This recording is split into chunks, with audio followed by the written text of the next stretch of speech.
सावन व्रत कथा हिंदी में। सावन मास भगवान शिव को समर्पित है और इस मास में भगवान शिव की पूजा अर्चना करने का विशेष महत्व होता है। सावन व्रत कथा इस प्रकार है।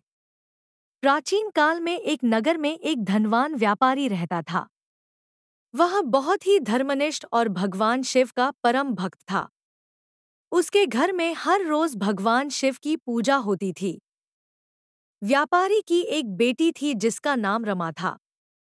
रमा भी अपने पिता की तरह शिव भक्त थी और प्रतिदिन भगवान शिव की पूजा करती थी। एक दिन रमा ने अपने पिता से सावन के महीने में शिवजी का व्रत रखने की इच्छा व्यक्त की। पिता ने उसे व्रत रखने की अनुमति दी। रमा ने पूरे सावन महीने में सोमवार के दिन व्रत रखना शुरू किया और भगवान शिव की पूजा अर्चना में लीन हो गई। रमा की भक्ति और श्रद्धा देखकर भगवान शिव प्रसन्न हुए और उसे आशीर्वाद देने के लिए प्रकट हुए। भगवान शिव ने रमा से कहा, हे पुत्री, मैं तुम्हारी भक्ति से अत्यंत प्रसन्न हूँ।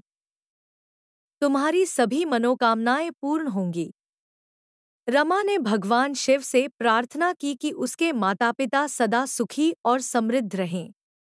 भगवान शिव ने उसे आशीर्वाद दिया और कहा कि सावन मास में जो भी भक्त सच्चे मन से व्रत करेगा, उसकी सभी मनोकामनाएं पूरी होंगी और उसके जीवन में सुख शांति और समृद्धि बनी रहेगी।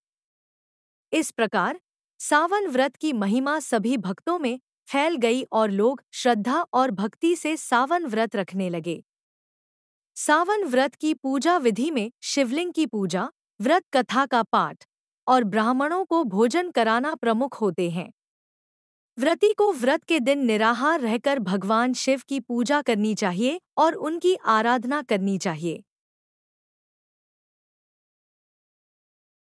सावन व्रत की यह कथा हमें यह सिखाती है कि भगवान शिव की सच्ची भक्ति और तपस्या से जीवन में सभी कष्टों का निवारण होता है और उनकी कृपा से जीवन में सभी सुख सुविधाएं प्राप्त होती हैं।